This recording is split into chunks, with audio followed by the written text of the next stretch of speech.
UN 영어뉴스. The forgotten medieval habit of two sleeps.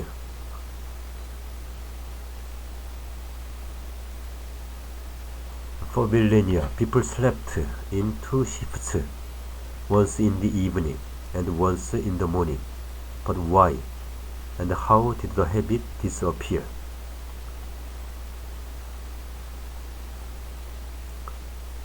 It was around 2300 on 13 April 1699 in a small village in the north of England. 9-year-old Jane Rose blinked her eyes open and squinted out into the moody evening shadows. She and her mother had just awoken from a short sleep. Mrs. Rose got up and went over to the fireside of their modest home, where she began smoking a pipe. Just then, two men appeared by the window. They called out and instructed her to get ready to go with them. As Jane later explained to a courtroom, her mother had evidently been expecting the visitors. She went with them freely, but first whispered to her daughter to lie still, and she would come again in the morning. Perhaps Mrs. Rose had some nocturnal task to complete, or maybe she was in trouble and knew that leaving the house was a risk. Either way, Zane's mother didn't get to keep her promise. She never returned home. That night, Mrs. Rose was brutally murdered, and her body was discovered in the following days. The crime was never solved. Nearly 300 years later, in the early 1990s, the historian Roger Ackrock walked through the arched entranceway to the Public Record Office in London, an imposing Gothic building that housed the UK's National Archives from 1838 until 2003. There, among the endless rows of ancient vellum papers and manuscripts, he found Jane's testimony, and something about it struck him as odd. Originally, Ackrock had been researching a book about the history of nighttime, and at the time he had been looking through records that spanned the era between the early Middle Ages and the Industrial Revolution. He was dreading writing the chapter on sleep, thinking that it was not only a universal necessity but a biological constant. He was skeptical that he'd find anything new. So far, he had found cult depositions particularly illuminating. They are a wonderful source for social historians, says Ackrock, a professor at Virginia Tech, US. They comment upon activity that's oftentimes unrelated to the crime itself. But as he read through Zane's criminal deposition, two words seemed to carry an echo of a particularly tantalizing detail of life in the 17th century, which he had never encountered before. First, sleep. I can cite the original document almost verbatim, says Ackrock, whose exhilaration at his discovery is palpable even decades later.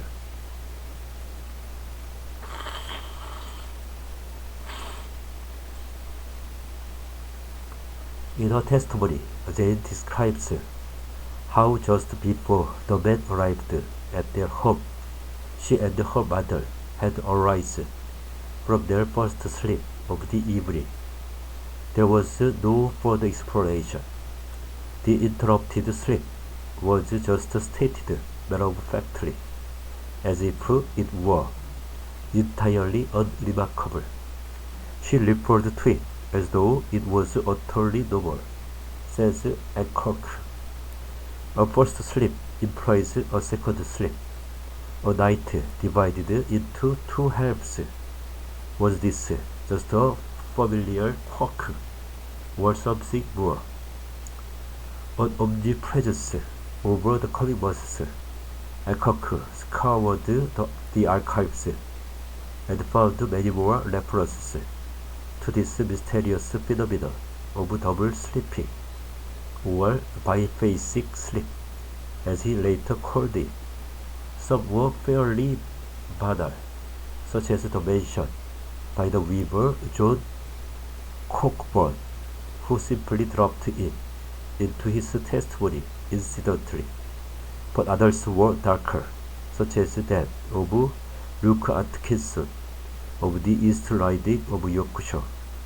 He managed to squeeze in an early morning murder between his sleeps one night, and according to his wife, often used the time to frequent other people's houses for sinister deeds. When Eacock expanded his search to include online databases of other written records, it soon became clear the phenomenon was more widespread and normalized than he had ever imagined. For a start, first step sleeps are mentioned in one of the most famous works of medieval literature,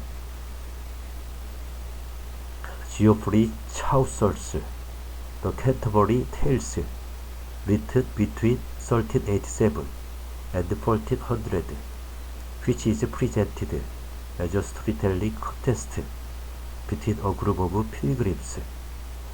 They also included in the poet William Baldwin's Beware the Cat, 1561, a satirical book considered by some to be the first ever novel, which centers around a man who learns to understand the language of a group of terrifying supernatural cats, one of whom, Mouse Slayer, is on trial for promiscuity. But that's just the beginning. Alcock found casual references to the system of twice sleeping in every conceivable form, with hundreds in letters, diaries, medical textbooks, philosophical writings, newspaper articles, and plays. The practice even made it into ballads, such as Old Robin of Portigay, and at the wakening of your first sleep, you shall have a hot drink made, and at the wakening of for your next sleep, your sorrows will have a slake.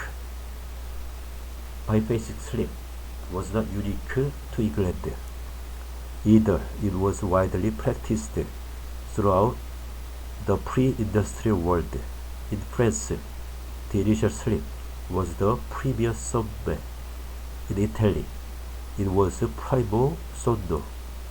In fact, Alcock found evidence of the habit in locations as distant as Africa, South and Southeast Asia, Australia, South America, and the Middle East.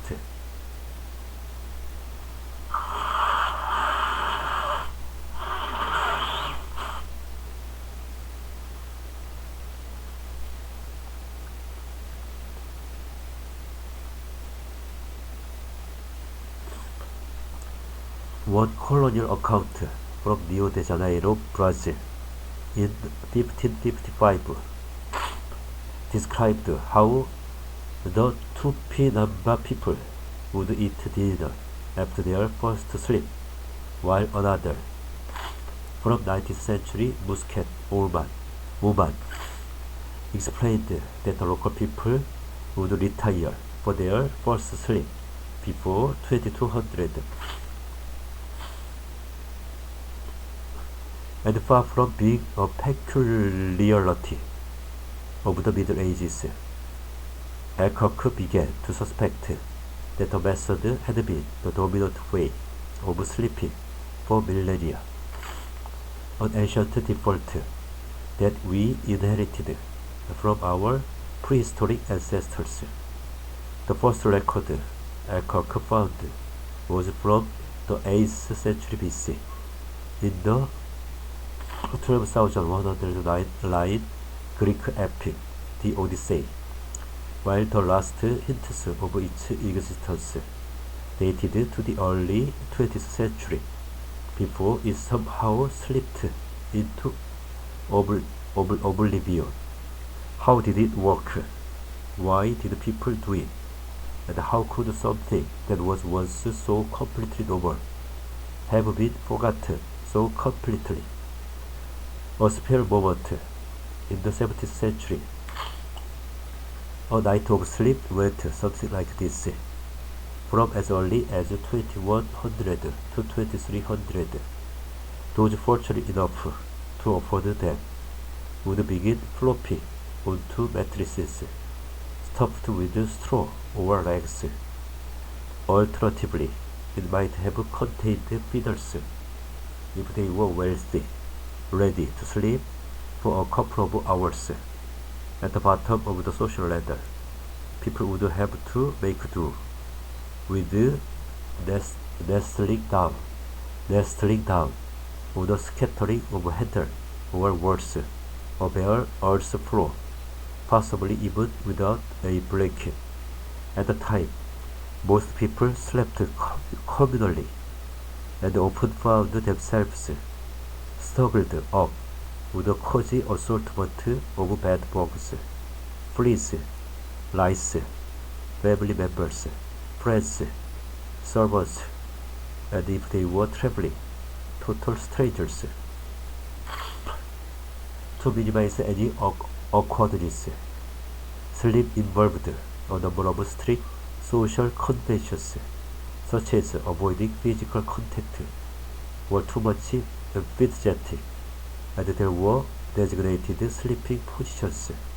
For example, female children would typically lie at one side of the bed, with the oldest nearest the wall, followed by the mother and father, and then male children, again arranged by age, then non-family members. A couple of hours later, people would begin rousing from this initial slumber. The nighttime wakefulness usually lasted from around 2300 to about 0100, depending on what time they went to bed. It was not generally caused by noise or other disturbances in the night, and neither was it initiated by any kind of alarm. These were only invented in 1787 by an American man who, somewhat ironically, needed to wake up on time to sell crops. Instead, waking happened entirely naturally, just as it does in the morning. The period of wakefulness that followed was known as the watch, and it was a surprisingly useful window in which to get things done. The records describe how people did just about anything and everything after they awakened from their first sleep, says Alcock. Under the weak glow of the moon, stars and oil lamps were rushing lights, a kind of candle for ordinary households, made from the waxed stems of rushes. People would tend to ordinary tasks, such as adding wood to the fire, taking remedies, or going to urinate, often into the fire itself. For peasants, waking up meant getting back down to more serious work, whether this involved venturing out to check on farm animals or carrying out household chores such as patching clothes, combing wool, or peeling the rushes to be burnt. One servant came across even brewed a batch of beer for her Westmoreland employer one night between midnight and 0200. Naturally, criminals took the opportunity to skulk around and make trouble, like the murderer in Yorkshire. But the watch was also a time for religion. For Christians, there were elaborate prayers to be completed, with specific ones prescribed for this exact parcel of time. One father called it the most profitable hour, when, after digesting your dinner and casting off the labors of the world, no one will look for you except for God. Those of a philosophical disposition, meanwhile, might use the watch as a peaceful moment to ruminate on life and ponder new ideas. In the late 18th century, a London tradesman even invented a special device for remembering all your most searing nightly insights, a nocturnal remembrancer, which consists of an enclosed pad of parchment with a horizontal opening that could be used as a writing guide. But most of all, the watch was useful for socializing and for sex, as Alcock explains in his book, At Day's Close, A History of Night Time. People would often just stay in bed and chat, and during those strange twilight hours, bedfellows could share a level of informality and casual conversation that was hard to achieve during the day. For husbands and wives who managed to navigate the logistics of sharing a bed with others, it was also a convenient interval for physical intimacy if they'd had a long day of manual labor. The first sleep took the edge of their exhaustion, and the period afterwards was thought to be an excellent time to conceive copious numbers of children. Once people had been awake for a couple of hours, they'd usually head back to bed. This next step was considered a morning sleep, and might last until dawn or later, just as today, when people finally woke up for good, depended on what time they went to bed.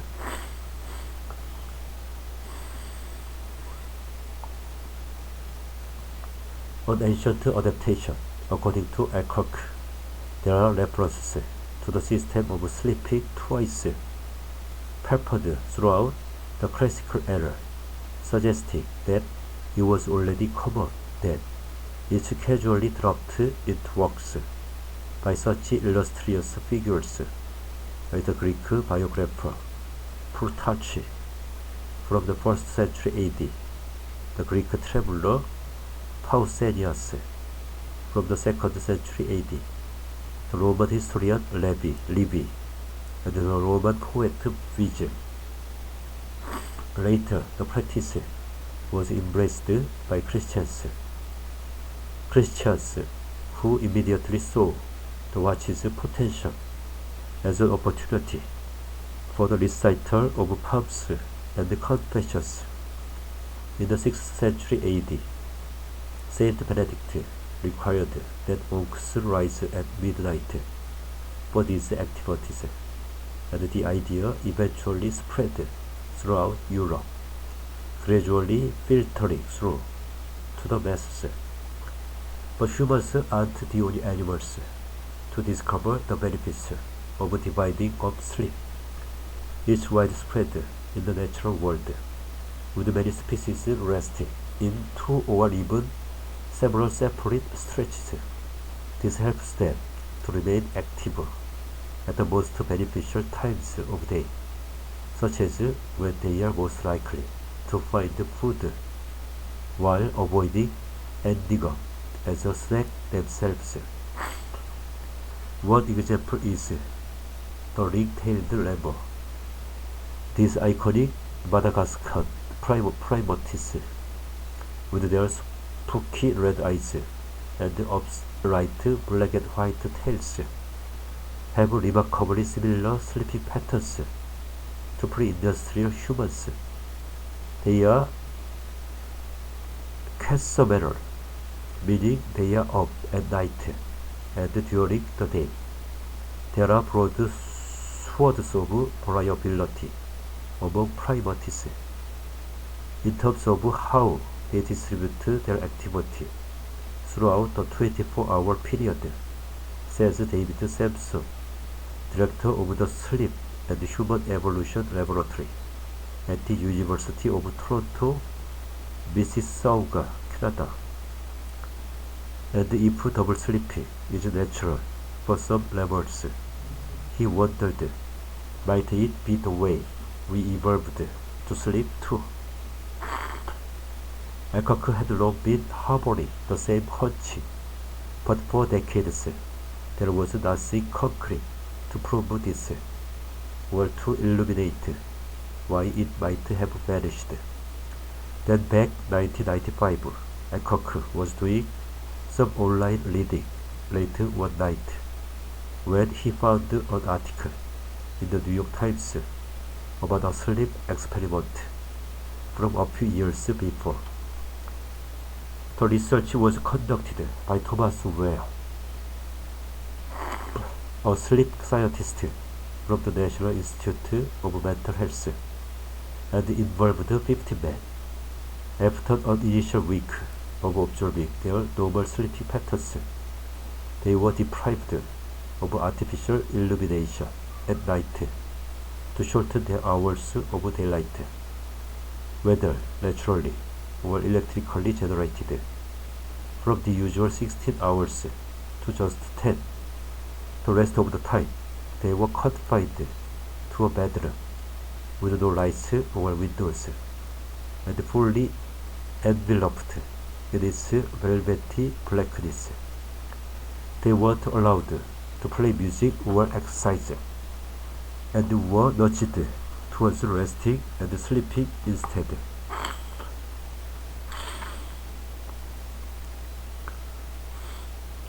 At the start of the experiment, the men all had normal nocturnal habits. They slept in one continuous shift that lasted from the late evening until the morning. Then something incredible happened. After 4 weeks of the 10-hour days, their sleeping patterns had been transformed. They no longer slept in one stretch, but in 2 halves, roughly the same length. These were punctuated by a 1 to 3 hour period in which they were awake. Measurements of the sleep hormone melatonin showed that their circadian rhythms had adjusted too, so their sleep was altered at a biological level. Ware had reinvented biphasic sleep.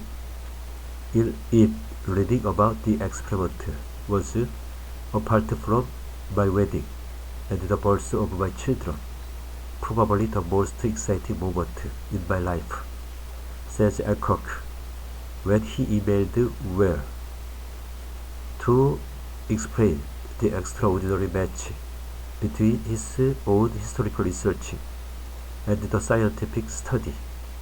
I think I can tell you that he was every bit as exhilarated as I was.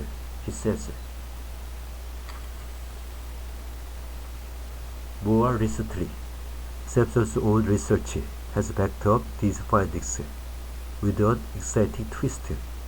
Back in 2015, together with collaborators from a number of other universities, Sampson recruited local volunteers from the remote community of Manadena in northeastern Madagascar for a study.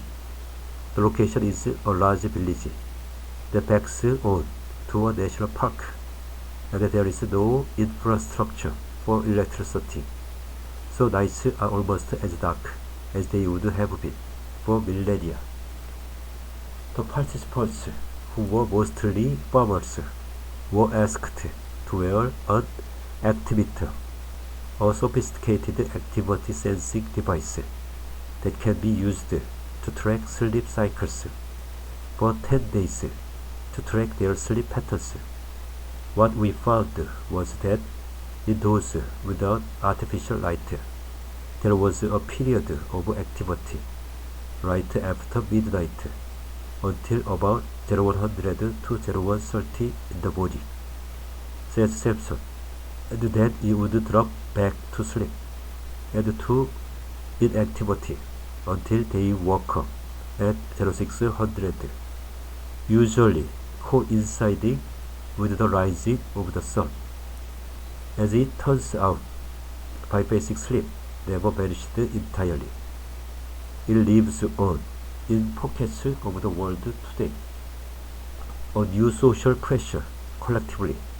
This research has also given Eckhart the explanation he had been craving for why much of humanity abandoned the two-sleep system starting from the early 19th century, as with other recent shifts in our behavior, such as a move towards depending on clock time. The answer was the Industrial Revolution.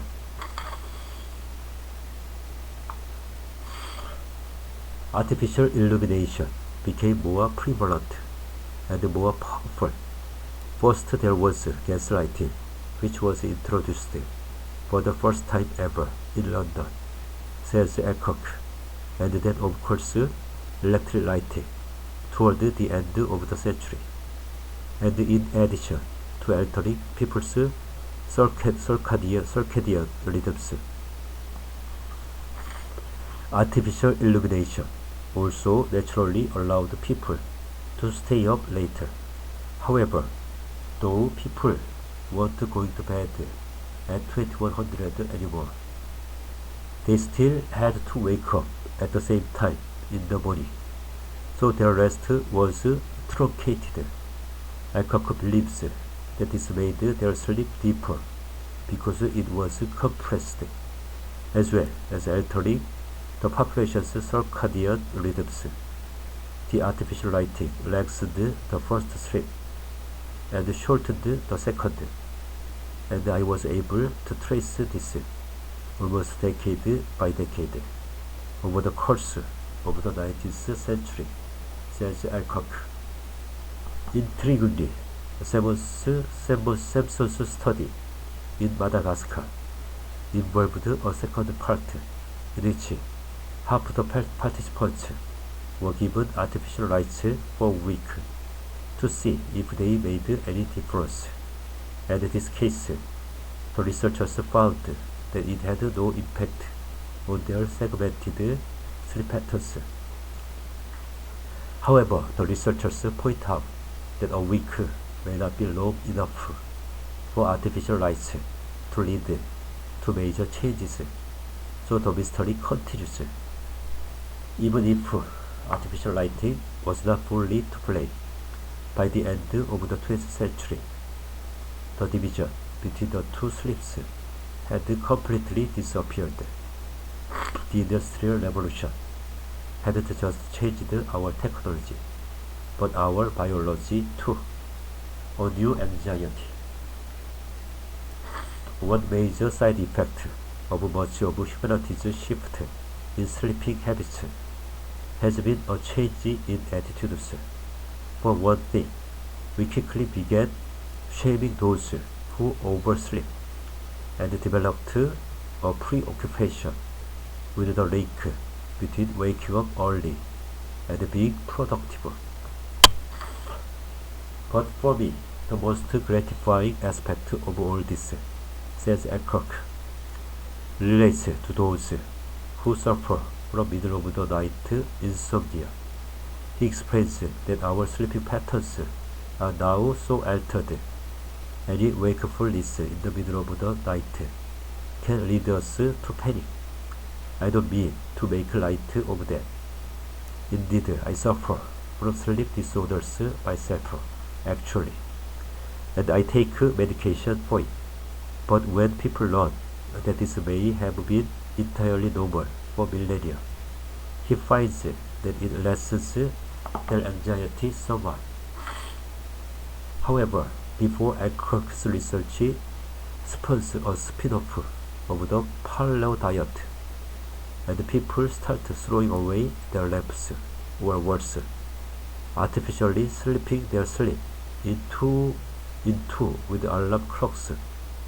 He's keen to stress that the amendment of the two-sleep system does not mean the quality of our slumber today is worse. Despite near constant headlines about the prevalence of sleep problems, Alcock has previously argued that in some ways the 21st century is a golden age for sleep, a time when most of us no longer have to worry about being murdered in our beds, freezing to death, or flicking off lights. When we can slumber without pain, the threat of fire, or having strangers snuggled up next to us. In short, single periods of slumber might not be natural, and yet neither are fancy ergonomic mattresses or modern hygiene. More seriously, there's no going back because conditions have changed, says Alcock. So we may be missing out on confidential midnight chats in bed, psychedelic dreams, and nighttime philosophical revelations. But at least we won't wake up covered in angry red bites.